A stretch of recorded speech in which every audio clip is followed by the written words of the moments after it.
جو لوگ کمزور ذہن رکھتے ہیں ساری زندگی فیصلہ ہی نہیں ہوتا، کوئی ڈرتے رہتے ہیں، سہمے وقت گزارتے ہیں، اپنے آپ کو فکری یہ جو ایمان ہوتا ہے یہ بندے کو طاقتور کرتا ہے، بندہ مضبوط ہو جاتا ہے۔ مجھے بتائیے نا، جب ایمان پکا ہو کہ روزی دینے والا اللہ ہے تو پھر بندہ کسی مالدار آدمی کے پیچھے کبھی بھاگتا ہے، کبھی کسی بڑے آدمی سے ڈرتا ہے؟ جب اسے پتا ہو کہ عزت اور ذلت اللہ کے دست قدرت میں، پھر وہ سیاستیں، سازشیں یہ کام کرتا ہے۔ تو پہلے تو مضبوطی ایمان درکار ہے ہمارے بچوں کے اندر، ہمارے مزاجوں کے اندر۔ جب تک وہ مضبوطی ایمان، حضرت مولا علی شیر خدا کرم اللہ تعالی وجہ الکریم ایک دفعہ بڑے علیل ہو گئے، کمزوری آ جاتی ہے، بندہ بیمار ہو جاتا ہے۔ تو ہمارے ہاں بیمار لوگ بعض اوقات ایسا جملہ بولتے ہیں جو کفر کے زمرے میں چلا جاتا ہے۔ آپ پریشان ضرور ہیں، تکلیف میں ضرور ہیں، لیکن آپ بات وہی کریں گے جو شریعت اجازت دیتی ہے۔ حضرت علی شیر خدا شدید علیل تھے، ایک صحابی تیمارداری کرنے گئے تو حضرت مولا علی کا چہرہ دیکھ کے پریشان ہو گئے، کہنے لگے آپ تو بڑے سخت علیل ہیں، اللہ خیر کرے، اللہ تعالیٰ آپ کو صحت دے۔ تو حضرت علی کہنے لگے تو فکر نہ کر، مجھے اس بیماری سے کچھ بھی نہیں ہوگا۔ نے کہا کیوں؟ فرمانے لگے مجھے نبی پاک علیہ السلام نے فرمایا تھا علی اس وقت دنیا سے جاؤ گے جب داڑھی خون سے رنگین ہو جائے گی،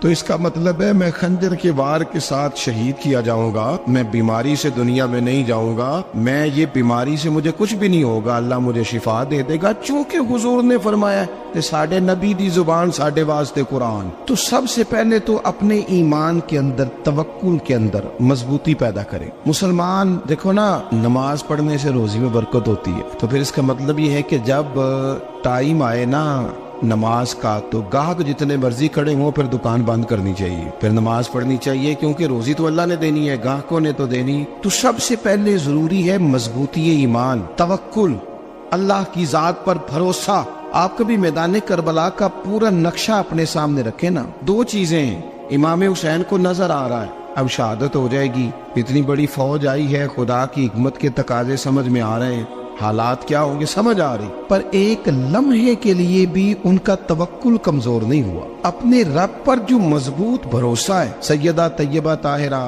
حضرت فاطمہ الزہرا رضی اللہ تعالیٰ عنہا اونٹ کے بالوں کی بنی ہوئی چادر اوڑھ کر چکی پیس رہی تھی۔ یہاں بیویاں بڑا روتی ہیں، غریبی بڑی ہے، بڑی غریب بھی ہے، حالانکہ اب کون بندہ پیبند والے کپڑے پہنتا ہے جی؟ اب تو بڑی مشکل سے وہ لوگ ملتے ہیں جو جوتا ٹوٹ جائے تو گانٹھ کے پہنے، ورنہ تو نئے جوتے آ جاتے ہیں۔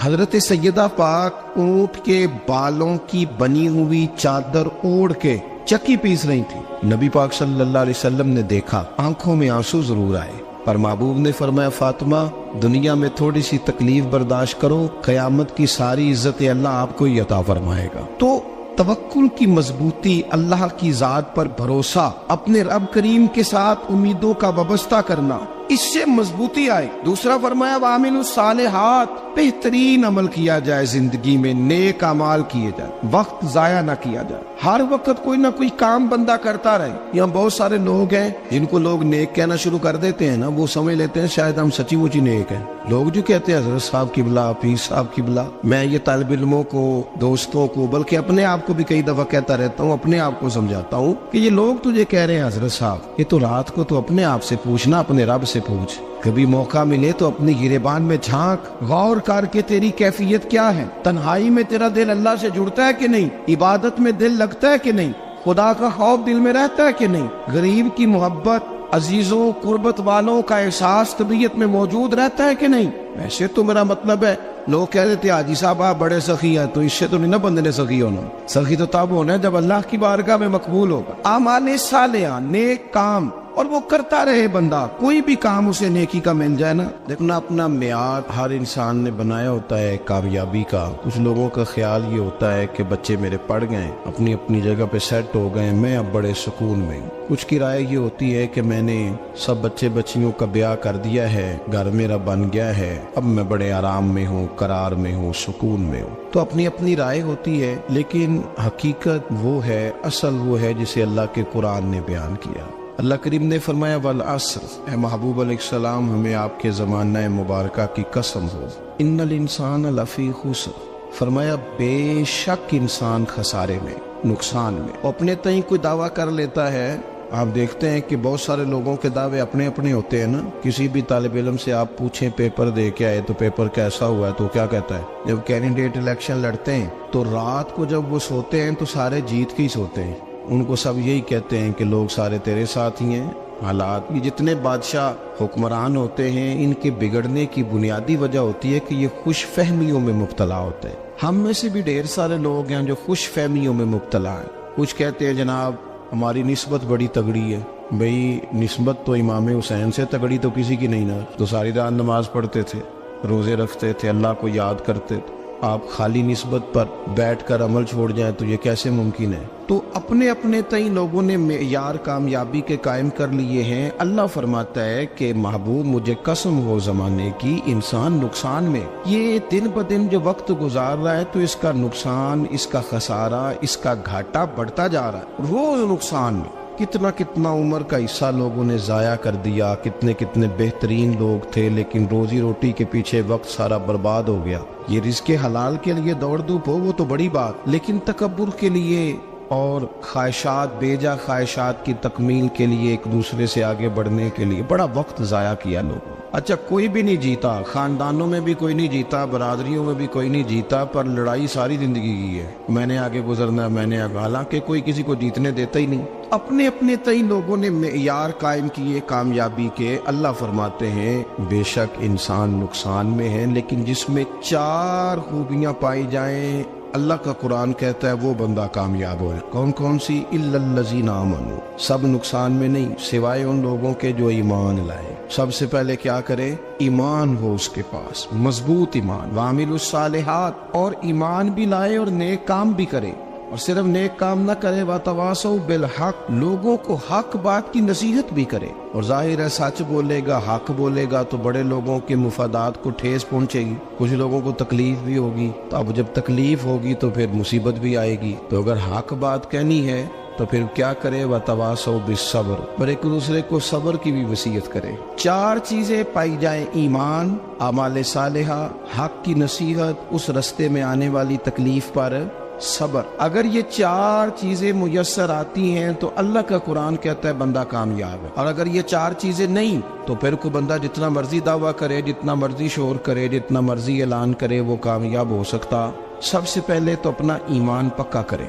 یہ جو کچی پکی باتیں کرتے ہیں نا لوگ، مسلمان جو ہوتا ہے نا، مسلمان وہ لاوارث نہیں ہوتا، وہ وارث والا ہوتا ہے. اس کا رب ہر وقت اپنی رحمت سے اس کی حفاظت کرتا ہے. مسلمان ہر وقت نبی پاک علیہ السلام کے نگاہ کرم میں رہتا ہے. اسے کمزور باتیں نہیں کرنی چاہیے کہ میرے کو پیچھے چڑھ گیا تو پتہ نہیں کیا ہو جائے گا، برادری مخالف ہو گئی تو پتہ نہیں کیا ہو جائے گا، سچ بول دوں گا تو لوگ پتہ نہیں مجھے مار دیں گے. ایسا ہو نہیں سکتا. چھری حضرت ابراہیم چلائے بھی نا تو حضرت اسماعیل کے حلق پہ چلنا اس نے تب بھی ہے جب اللہ حکم کرے گا. تو اللہ کی حکمت ہوگی، حکمت الہی ہوتی ہے تو کوئی کام ہوتا ہے، ورنہ ہوتا. تو اپنی طبیعت میں مضبوط ایمان، توکل، اللہ پہ بھروسہ، مضبوطی افکار کی، کچی باتیں نہیں. دیکھو نبی پاک صلی اللہ تعالی علیہ وسلم نے فرمایا نیکی کو کبھی حقیر نہیں سمجھنا، کبھی حقارت سے نہیں نیکی کرنی کہ یہ بڑی چھوٹی ہے تو میں اس کو کروں. اب فرمایا کبھی حقیر نہ سمجھنا، نیکی کا کام جو بھی ملے کر دینا. فرمایا اگر بھائی سے مسکرا کے ملو گے بنا تو اس پر بھی اللہ تمہیں صدقے کا ثواب عطا کرے گا. ہم تو اس دین سے کے ماننے والے ہیں جو کہتے ہیں تو گلی سے روڑا اٹھا دے، کانٹا اٹھا دے، کسی کی تکلیف دور کر دے، کسی اس پر گنجائش کر دے، کسی کے لیے آسانی کر دے. جو بھی خیر کا کام میسر آئے پورے دن میں اسے چھوڑے نہیں. صبح گھر سے نکلے، وہ ایک صحابی تھے، غالباً تابعی تھے، تو بازار جاتے اپنے غلام کے ساتھ تو سارا بازار گھوم کے واپس آ گئے. خادم نے کہا جناب کو نہ کوئی خریدا نہ کچھ بیچا. تو آپ سارا بازار گھوم کے آ گئے. فرمانے لگے تیرا کیا خیال ہے؟ میں نے کچھ بھی نہیں کیا. کہا جناب پھر کیا کیا ہے؟ فرمانے لگے تم نے دیکھا جو بندہ بھی گزرا میں نے اس کو کہا السلام علیکم، تو کتنی کو نیکیاں میں جمع کر کے آ گیا ہوں.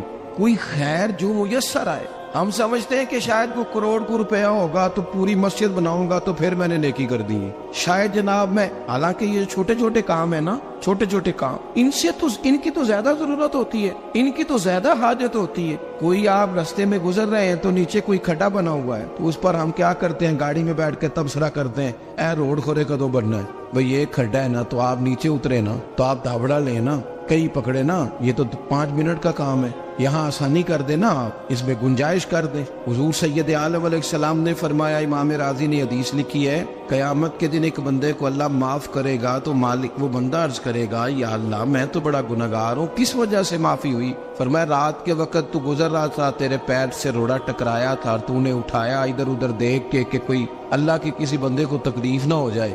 کہ مالک وہ تو میں نے زمانہ بیت گیا، کوئی اتنی بڑی بات بھی نہیں سمجھی۔ تو رب کریم نے فرمایا تو رات کے اندھیروں میں بھی میرے بندوں کا خیال رکھتا تھا، تو میں تیرا خیال نہ کروں؟ کوئی عمل ہمارے ہاں لوگ کوئی کام نہیں کرتے، بالکل نہیں، کوئی کام نہیں، نہ بڑے نہ چھوٹے نہ سمجھدار نہ ان پڑھ، کچھ بھی نہیں۔ نشستن گفتن برخاستن، بیٹھو راج کے گپے مارو، تبصرے کرو، فلانا کچھ نہیں کر رہا، فلانا کچھ نہیں کر رہا، اس کے بعد اٹھ کے چلے جاؤ۔ کچھ کریں، وعاملوا الصالحات، نیکیاں جمع کریں زندگی میں، خزانہ بنائیں، خزانہ، اپنی ڈیوٹیاں اپنی ذمہ داریاں پوری کریں، ہر وقت کام، ہر وقت ذمہ داری، ہر وقت ڈیوٹی۔ لیکن نا امام حسن اور حسین، ان کی آپ کبھی زندگی کا مطالعہ کریں، فرض نماز کے علاوہ 100 رکعت نماز نفل روز پڑھنی ہے، پتہ کرنا ہے غریب کہاں کہاں ہیں، ان کا خیال رکھنا ہے، اور نیرے پیسے نہیں دینے۔ ہمارے لوگ غریبوں کو پیسے ضرور دیتے ہیں، عزت نہیں دیتے، ان کو 4 پیسے کی مدد ضرور کر دیتے ہیں، پر عزت نفس کا خیال نہیں رکھتے۔ امام زین العابدین رضی اللہ تعالیٰ عنہ فرماتے ہیں، گزر رہے تھے، آپ دیکھیں نا، امام غزالی حدیث لائے ہیں کہ بندہ اور کچھ نہ کرے، کسی مومن کا دل راضی کر دے تو اللہ 60 سال کی نفلی عبادت کا ثواب عطا کرتا ہے۔ دل بدستاور کی حج اکبر است، از ہزارہ کعبہ یک دل بہتر است۔ کسی کا دل خوش کر دینا، اس کو راحت دے دینا، اس کو قرار دے دینا، اس کے لیے کوئی ایسا سامان کر دینا کہ بندہ مطمئن ہو جائے، سکون ہو جائے۔ یہ ہمارے ہاں جو لوگ ہوتے ہیں نا، سرکاری ملازمین، ڈیوٹیوں والے، ان کی طبیعتوں میں تلخی ہوتی ہے۔ یہ اگر صرف پیار کرنے لگ جائے نا، سے وابستہ لوگ میرے احباب میں سے ہیں، تو میں ان سے کہتا ہوں کہ شفا تو اللہ نے دینی ہے، چلو تم دعائی تو آج کے دیا کرو نا، تم آنے والے کی بات تو توجہ سے سنو۔ وہ بیچارہ اپنی بات، ہمارے بزرگ تھے تو تعویذ لکھا کرتے تھے، بڑے عالم تھے، مجھے کچھ تھوڑی سی نا میرے دل میں ان کے بارے میں خفگی رہتی تھی کہ آپ اتنے بڑے عالم ہیں، آپ کتاب لکھیں، آپ تعویذ لکھ رہے ہیں، اور پھر لوگوں نے کمائی کرنی ہوتی ہے، آپ تو مفت دیتے ہیں سارا کچھ، اتنی لمبی ڈیوٹی، سارا دن بیٹھے رہتے ہیں آپ اور لکھتے تعویذ ہیں۔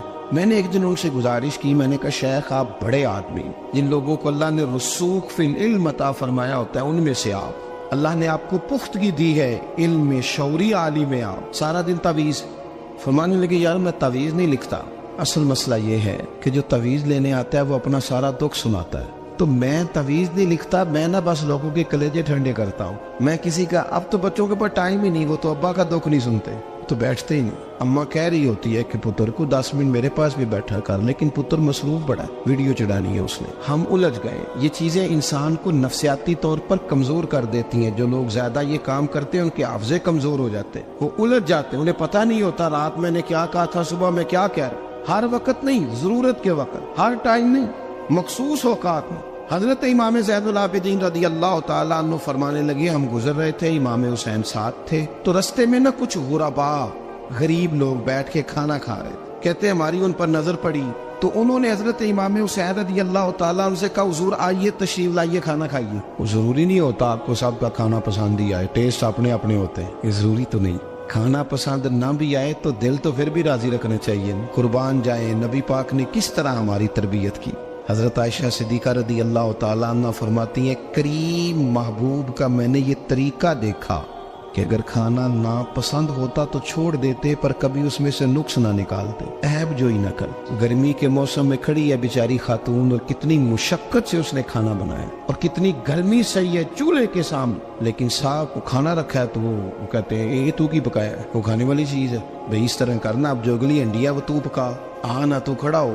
یہ پتہ چلی یہ کام کتنی مشقت کا ہے۔ زندگی میں کچھ تھوڑا سا دوسروں کا خیال رکھنا، یہ بھی تو دین کا حصہ ہے۔ آپ اپنی زندگی میں ہمیشہ اپنے لیے سوچیں، کسی اور کا سوچیں ہی نہ۔ تو میرے عزیز یاد رکھیں گے آپ، امام زین العابدین کہتے ہیں نبی پاک صلی اللہ تعالیٰ علیہ وآلہ وسلم نے نا حضرت امام علی مقام کی، امام حسن اور حسین کی اس طرح سے کچھ تربیت فرمائی تھی کہ غریب پروری ان کے اندر رچ بس گئی۔ مزاج بن گیا. وہ غربا بیٹھے تھے دسترخوان بچھائے سڑک کے کنارے, تو امام حسین گزرے تو انہوں نے آواز دی. امام صاحب لوگ کہنے لگے حضور تھوڑی روٹی نہیں کھا لیتے ہمارے ساتھ. تو امام صاحب آ گئے, نیچے بیٹھ گئے غریبوں کے ساتھ. کوئی جرت کرے نا, چلو امیروں نے تو غریبوں کے ساتھ بیٹھنے کی جرت نہیں کرنی, کوئی پیر ہی بیٹھ جائے غریبوں کے ساتھ, وہی مہربانی کر دے کہ میں پیر صاحب ہوں قبلہ ہوں تو میں ہی چلو لنگر کھا لوں مریدوں کے ساتھ بیٹھ کے. ہماری تو محفلوں میں بھی نا جی نعت خانوں کا, مولویوں کا, دوسروں کا کھانا اور ہوتا ہے, اور غریب آدمی کو شاپر میں چاول ڈال کے دیتے ہیں, ساتھ اسے کہتے ہیں یہ لنگر شریف ہے. بھئی اگر یہ شریف ہے, تبرک ہے, تو اے پیر صاحب نو نہیں سی لنگدا, اڑتا ہے گلے میں لنگر ان کو. یہ لنگر شریف جو ہے یہ نعت خان کو بھی تو گزرنا, تبرک ہے کہ نہیں؟ ہاں نہ تو کرو نا, تو جیڑی زیادہ تبرک والی شے ہے وہ پیراں نو بھی تو کھانی چاہیے نا. نعت خان کو اس کے لیے لہدا سے مرغ مسلم اعلیٰ کھانے. میں اکثر دوستوں سے کہتا ہوں چلو میلاد شریف پہ صحیح سب کے لیے اچھا کھانا پکاؤ. چلو جس غریبوں کے بچوں کو بیچاروں کو سارا سال وہ بوٹیوں کے لیے لڑتے ہیں, تم میلاد پہ اچھی روٹی پکا دو, تو بچہ جب کھائے گا نا بہت ساریاں بوٹیاں اور چاول, اور اپنے ابا سے پوچھے گا کہ ابا جی آج کی گل ہے, تو ہو سکتا ہے غریب باپ روئی پڑے اور اسے کہے پتر تو آج راج راج کے کھاج ساڈے نبی پاک دا میلاد شریف. تو امام حسین رضی اللہ تعالیٰ عنہ نا آ کے غریبوں کے بیچ بیٹھ گئے زمین پہ. انہوں نے کہا کھائیے, تو وہ جس طرح وہ کھا رہے تھے نا سادے برتنوں میں سادے, امام حسین کھانا کھانے لگ گئے. میں نے کہا خیر کا کام کوئی بھی ملے اسے ضائع, چلو اور کچھ نہیں کر سکتے تھے, کسی کو سڑک ہی پار کرا دے نابینا کو, چلو اور کچھ نہیں کر سکتے, تو آپ کو پتا ہے کہ سامنے والا بوجھ لے کے گزر رہا ہے, آپ تھوڑا سا ہٹ جائیں روڈ سے, اسے گزر لینے دیں. کوئی تو کام زندگی میں کوئی ارادہ تو خیر کا بندہ کرے. امام حسین بیٹھ گئے, ان کے ساتھ روٹی کھائی, تھوڑی دیر کے بعد اجازت لی, فرمایا جاؤں؟ کہنے لگے حضور اور کھائیے. فرمانے لگے میں تو ابھی روٹی کھا کے آیا تھا اور آج تک ایسا نہیں ہوا کہ دوبارہ کھانا کھاؤں, ایک لقمے کی بھوک نہیں تھی, جتنا بھی کھایا ہے نا یہ تمہارا دل خوش کرنے کے لیے کھایا ہے.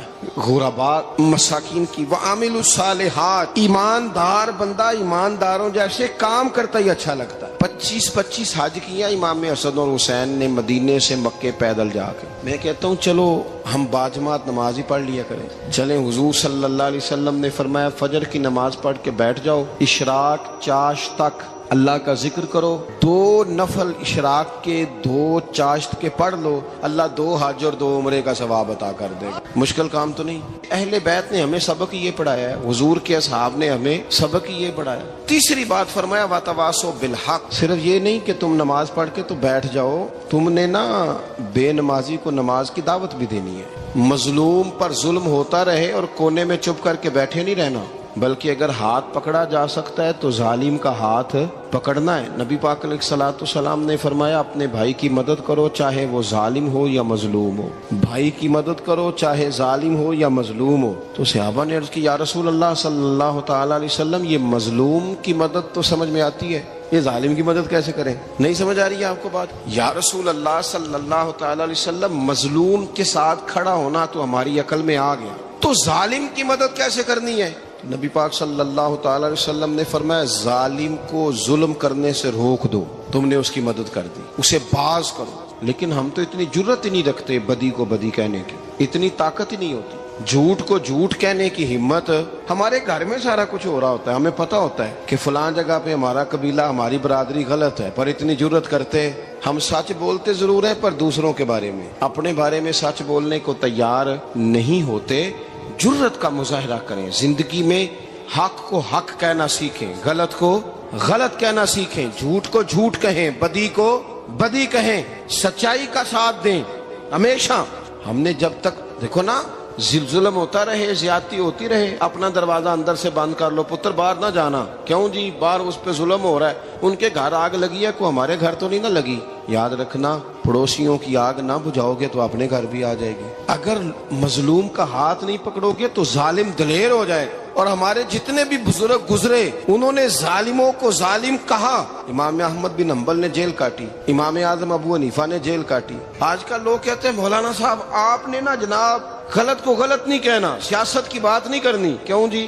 کس لیے نہیں کرنی؟ سیاست تو تدبیر کا نام ہے. بنو اسرائیل میں جتنی بھی تدبیر ہوتی تھی وہ سارے انبیاء کیا کرتے تھے. کیوں نہ بات کریں؟ یہ جن کرسیوں پہ آج تم نے ظالموں جابروں کو بٹھایا, یہ کرسی تو حضرت ابوبکر صدیق جیسے لوگوں کی ہے, یہ تو حضرت عمر جیسے لوگوں کی سیٹ ہے, حضرت عثمان غنی جیسے لوگوں کا کام ہے, مولا علی جیسے لوگوں کا کام ہے. غلط جگہوں پہ غلط لوگ بٹھا دی اور پھر جھوٹے کو جھوٹا بھی نہ کہیں، ظالم کو ظالم بھی نہ کہیں۔ ہم سے نہ رقم ہوں گے قصیدے یزید کے، کیونکہ ہم لوگ تو حسین کے سیرت نگار ہیں۔ یہ کیا بات ہوئی، آپ سچی بات ہی نہ کریں، کلمہ حق کہیں، ہمیشہ کھری بات کہیں، سچی، گرچہ اپنا نقصان ہو، حق کے ساتھ کھڑے ہونا سیکھیں۔ وتواصوا بالحق، ساری آسانی تھی، امام حسین کو کوئی مسئلہ نہیں تھا، آرام سے بیٹھے تھے۔ آج کتنے موجوں میں بیٹھے ہیں، پیر صاحبان، مولوی صاحبان، خطیب صاحبان، سیاستدان، وڈیرے، موج لگی ہوئی ہے، کسی کو کچھ نہیں کہنا، کچھ کہیں گے تو پھر بندے مخالفت کریں گے۔ تو امام حسین مسجد نبی میں جمعہ پڑھاتے تھے، چپ کر کے بیٹھے رہتے،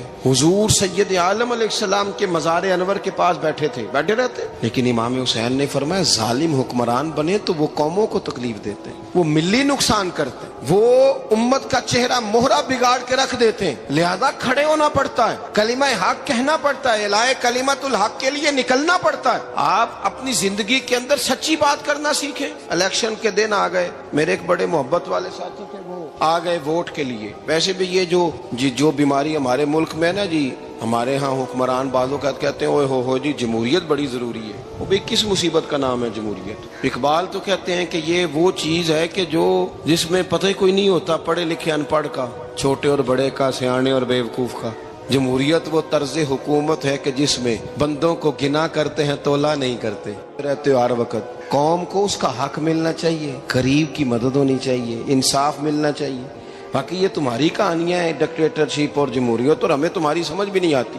ہر ڈکٹیٹر کے ساتھ ہوتے ہو، باتیں جمہوریت کی کرتے ہو، جہاں تمہارا دل کرتا کھڑے رہتے ہو۔ ہمیں تو کوئی اس سے غرض نہیں، کام ہونا چاہیے، بلکہ جو لوگ قوت نافذہ رکھتے ہیں انہیں سمجھنا چاہیے کہ ملک کی بھاگ دوڑ ہمیشہ مضبوط ہاتھوں میں رہے، اور وہ اس طرح کا نظام وضع کریں، مل بیٹھے سارے ادارے کہ غریب کی سنی جائے۔ وہ مجھے بڑی اچھی طرح یاد ہے جب وہ ایک حکومت ختم ہوئی اور جو ایک فوجی رہ کے گئے تھے 11 سال، ان کی حکومت آئی تو میں باہر نکلا تو ایک بزرگ تھے، وہ صبح صبح ناشتہ بیچا کرتے تھے ہمارے علاقے میں، چاول اور چنے بنے۔ تو میں نے ان سے کہا بزرگوں پتہ لگا جی رات دی حکومت بدل گئی ہے۔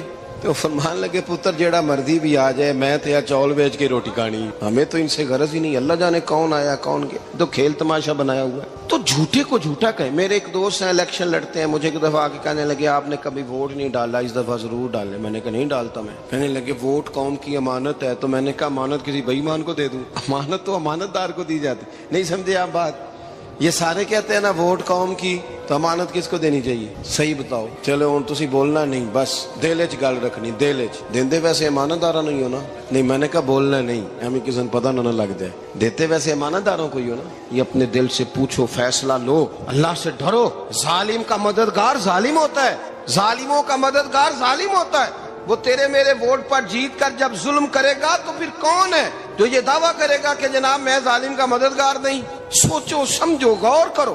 امام حسین رضی اللہ تعالیٰ عنہ نے فرمایا سچ کو سچ کہیں گے، جھوٹ کو جھوٹ کہیں گے۔ یہ نہیں ہو سکتا کہ جناب ظلم ہوتا رہے اور چپ رہے۔ اور یہ سبق کہاں سے پڑھا انہوں نے؟ مولا علی شیر خدا سے۔ جب حضرت عثمان غنی رضی اللہ تعالیٰ عنہ پر بلوائیوں نے حملہ کیا نا، تو چونکہ حضرت عثمان غنی خالو تھے امام حسن اور حسین کے، حضرت عثمان خالو ہیں، سگے خالو ہیں، تو حضرت مولا علی شیر خدا نے یہ نہیں کہا کہ پتر اتنے بندے آ گئے ہیں، تلواریں ہیں، محاصرہ ہے، باہر نہ نکلنا، بلکہ حضرت مولا علی نے خود اپنے دونوں بیٹوں کو تلواریں پکڑائیں اور حضرت عثمان غنی کے دروازے پہ کھڑا کر کے کہا پتر خیال رکھنا تمہارے ہوتے ہوئے کوئی بھی شخص حضرت عثمان غنی کا دروازہ نہ کراس کر پائے۔ خود اپنے بچوں، ہر جنگ میں حضرت علی ساتھ لے کے جاتے تھے۔ ہم تو بچوں کو دلیری سکھاتے ہی نہیں، بزدل۔ اور کچھ ہمیں بابے مل گئے، وہ کہتے ہیں منڈے نو سایا ہے، میں کہ بابے نو آپ سایا ہے، انہوں بھی کرو دم کراؤ، اس کو نظری سایہ آتا ہے۔ کیسے نادانوں سے پالا پڑ گیا۔ کیا ہوتا ہے وہ سایہ؟ اچھے بھلے سیانے نوجوان بتی بند کر کے اندر لیٹا ہوا ہے بچہ، بابا کہہ گیا انہوں سایہ ہے۔ بابا کہڑا کہہ گیا جیڑا باہر روٹی لین آیا سی، بھی ایڈی پہنچی سرکار ہوندی تے ٹکر ہی گھر کھا لیندی۔ لوگوں کی قسمت کا حال بتاتا ہے، اپنی اتنی خراب ہے کہ مانگتا پھرتا ہے۔ کیا مذاق بنایا ہم نے اپنے ساتھ۔ تھوڑے سمجھدار ہو جائیں، ہر بندے کی بات کا اثر قبول نہ کیا کریں۔ مومن کے پاس طاقتیں ہوتی ہیں، جو جدھر لگاتا ہے چپ کر کے لگ جاتے ہو۔ ان الذین قالوا ربنا اللہ ثم استقاموا تتنزل علیہم الملائکہ، اللہ کہتا ہے تو ڈٹنا سیکھ، رب کا نام لے کے ڈٹ جا, رب تیری مدد کے لیے فرشتے بھی نازل کر دے گا. فرمایا یہ نبی مومنوں کے جانوں سے بھی زیادہ قریب ہے. ہم بڑا عام لفظ بولتے ہیں کہ فلاں چیز میرے دل کے بڑی قریب ہے, میری سوچ کے بڑی. جو لوگ دل کے قریب ہوتے ہیں ان کے پاس اٹھنے بیٹھنے کو دل کرتا ہے. تو اللہ کریم نے قرآن پاک میں فرمایا کہ یہ پیغمبر صلی اللہ علیہ وسلم تمہاری جانوں سے بھی تمہارے قریب ہے. اور حضور نے وضاحت کر دی, نبی پاک نے وضاحت کر دی. حضور نے فرمایا لا یؤمن احدکم حتی اکون احب الیہ من والدہ وولدہ والناس اجمعین, او کما قال نبی صلی اللہ علیہ وسلم. فرمایا تم میں سے کوئی اتنی دیر تک مومن ہو ہی نہیں سکتا جب تک ہر چیز سے بڑھ کر مجھ سے پیار نہ کرے. ایک مثال دے لوں, بات آسان ہو جائے گی. جس گھر کے اندر پیسہ بے شمار ہو, دولت بے شمار ہو, مکان ایک نہیں چار ہو, اور دنیا کی ساری آسانیاں گھر میں موجود ہو, سارے دوست میری بات میں توجہ کرنا, ہر شے ہو, بینک بیلنس بھی ٹھیک ٹھاک ہو, بچوں کا فیوچر سیف ہو, لیکن گھر کے اندر میاں بیوی کی صلح نہ ہو. بچے کہتے ہیں گھر میں ہر چیز ہے پر امی اور ابا کا جھگڑا ہر وقت جاری رہتا ہے, وہ گھر صحیح چلتا ہے؟ آپ نے بولنا اس لیے نہیں کہ یہ باتیں لوگ, یہ گھر کے اندر کی باتیں ہیں نا. حالانکہ پاکستان کا تجزیہ یہ ہے کہ 95% میاں بیوی کے حالات ٹھیک نہیں. پاکستان یہ سرکاری اعداد و شمار ہے, 95% گھروں میں اختلاف رائے. یہ بات ذہن میں بٹھا لیں کہ میاں بیوی کا اگر اتفاق نہیں نہ ہوتا تو وہ کہیں کہ گھر میں کوئی بھی خوشی رہے گی تو یہ ممکن ہی نہیں, یہ سوال ہی نہیں پیدا ہو. 6 بچے ہوتے ہیں اور شادی کو 24 سال گزر جاتے ہیں پھر بھی طلاق ہو جاتی ہے. اس لیے کہ میاں بیوی کے لیے سب سے ضروری چیز آپس کی محبت ہے. اور یار کیا خوبصورت انداز ہے میرے رسول پاک علیہ السلام کا. جتنی شاندار طبیعت حضور نے مولا علی شیر خدا کی تھی اتنی کوئی کر سکتا ہے؟ اور جتنی اعلیٰ ترین تربیت اور حسن سیدہ فاطمہ کو اللہ نے دیا کسی اور کو مل سکتا ہے؟ لیکن میرے نبی پاک علیہ السلام نے ان کی شادی کے بعد ان کو اکٹھے بٹھا کے ان کے سر آپس میں جوڑ کے ہاتھ اٹھا کے دعا کی تھی کہ اے اللہ ان کے درمیان محبت پیدا فرما دے. میاں بیوی کے درمیان جو سب سے اہم چیز ہے وہ محبت ہے. بچے کہتے ہیں ہم کدھر جائیں, ابا کی سنے کہ اماں کی سنے؟ اور اکثر گھروں میں بچوں کی تربیت رک جاتی ہے اس لیے کہ میاں بیوی کا سلوک نہیں ہوتا, تباہی اتر جاتی. گھر کے اندر ہر شے ہے پر ان کا پیار نہیں. پتہ یہ چلا کہ گھر میں محبت نہ ہو تو گھر نہیں چلتا. اگر محبت کے بغیر ایک گھر نہیں چل سکتا تو محبت مصطفیٰ کے بغیر دین کیسے چلے گا؟ گھر نہیں چلتا میرے بھائی, ٹوٹ جاتا ہے, بکھر جاتا ہے. سارا کچھ ہونے کے باوجود میں نے مردوں کو روتے ہوئے دیکھا ہے, عورتیں تو روتی ہیں, میں نے مردوں کو روتے ہوئے دیکھا.